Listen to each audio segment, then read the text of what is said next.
Assalamualaikum warahmatullahi wabarakatuh.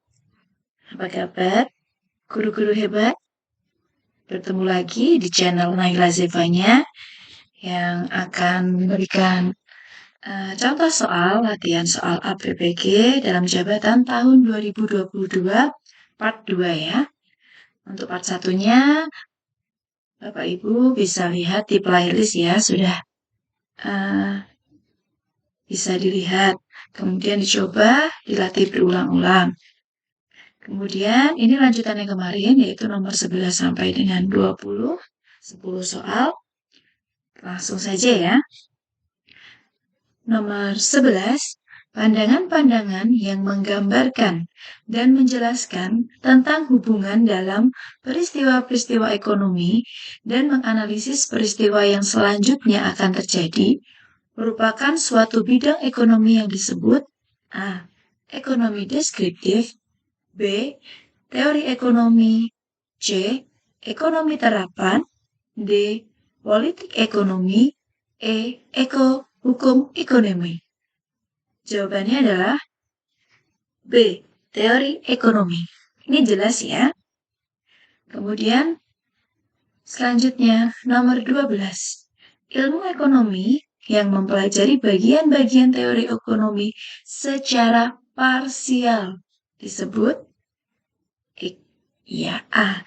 Mikroekonomi.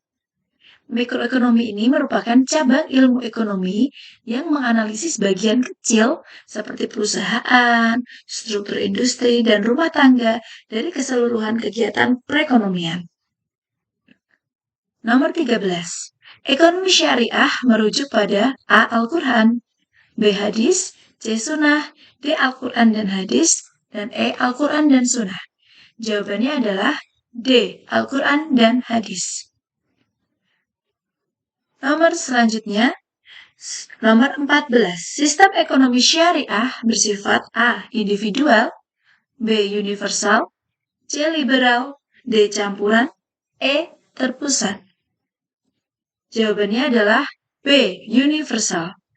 Ekonomi syariah merupakan sistem ekonomi yang mengimplementasikan nilai dan prinsip-prinsip dasar syariah, bersumber pada ajaran agama Islam, nilai dan prinsip syariah yang berlaku universal untuk segala aspek kehidupan, termasuk dalam kegiatan ekonomi dan juga keuangan. Jelas ya Bapak Ibu? Kita lanjut. Nomor 15. Riba alam transaksi ekonomi syariah diganti dengan A. Mudharabah, B. Mu'akadah, C. Murabahah, D. Garar, E. Masyir. Maaf ya, riba dalam transaksi maksudnya. Jawabannya adalah A. Mudharabah, yaitu perniagaan atau mudharabah menyerupai riba karena masing-masing pemilik uang pada kedua transaksi ini menyerahkan uang kepada orang lain dan kemudian menerima kembalian yang lebih banyak. Akan tetapi, hukumnya sangat berbeda. Mudharabah hukumnya halal, sedangkan riba adalah haram. Seorang pemakan riba berusaha mengeruk keuntungan, akan tetapi ia tidak sudi menanggung kerugian. Kita lanjut. Nomor 16.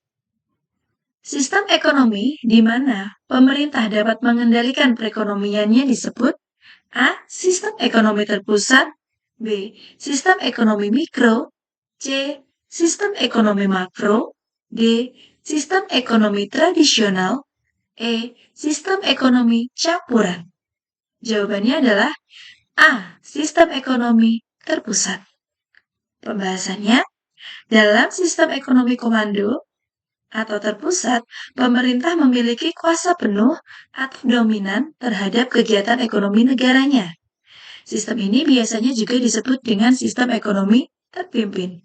Jadi, faktor produksi dipegang penuh oleh pemerintah, sehingga tidak ada pihak swasta atau perorangan yang menguasai barang atau sumber daya tertentu.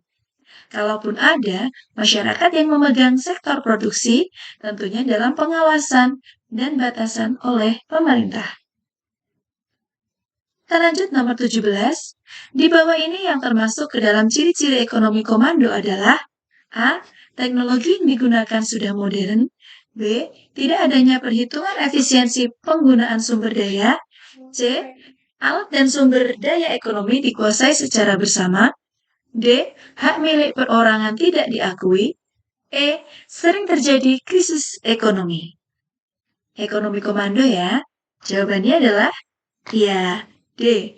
Hak milik perorangan tidak diakui. Tadi sudah ada penjelasannya di nomor 16 ya. Kita lanjut ke nomor 18. Oke, ini di sini saya paparkan ciri-ciri sistem ekonomi komando atau terpusat. Yang pertama, tingkat harga dan tingkat bunga akan ditentukan pemerintah. Yang kedua, sumber daya ekonomi dikuasai dan dimiliki negara, sehingga hak milik pribadi hampir tidak ada atau tidak diakui.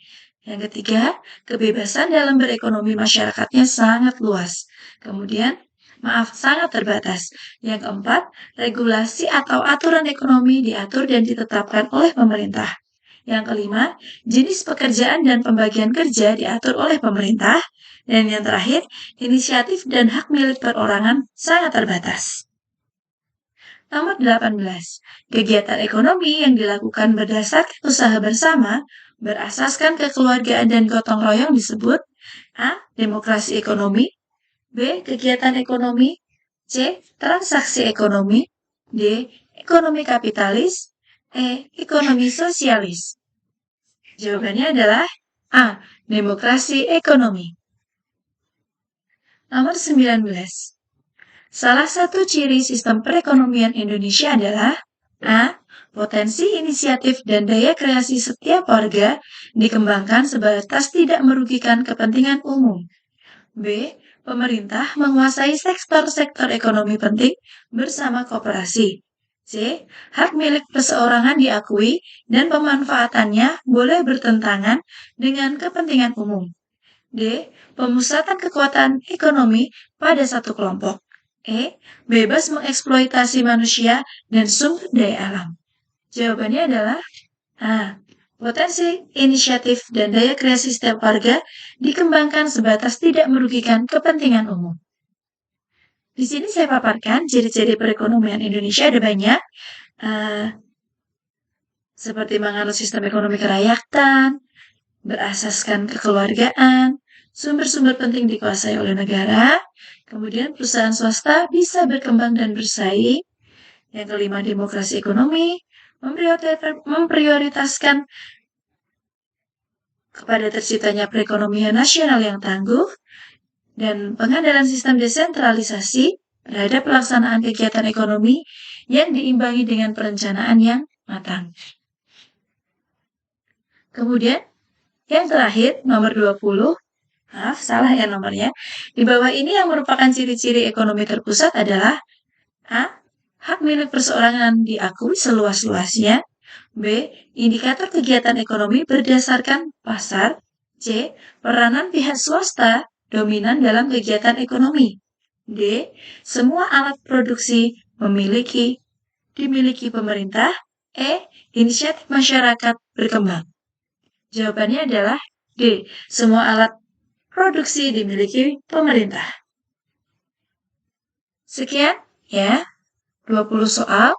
Dan di sini juga saya paparkan ciri-ciri sistem ekonomi terpusat. Boleh Bapak Ibu baca ya. Ada banyak. Masih ada referensi lain juga. Semoga video ini membantu Bapak Ibu untuk belajar dan mempersiapkan diri dalam ujian AP PPG dalam jabatan tahun 2022 nanti. Salam sukses para guru-guru hebat.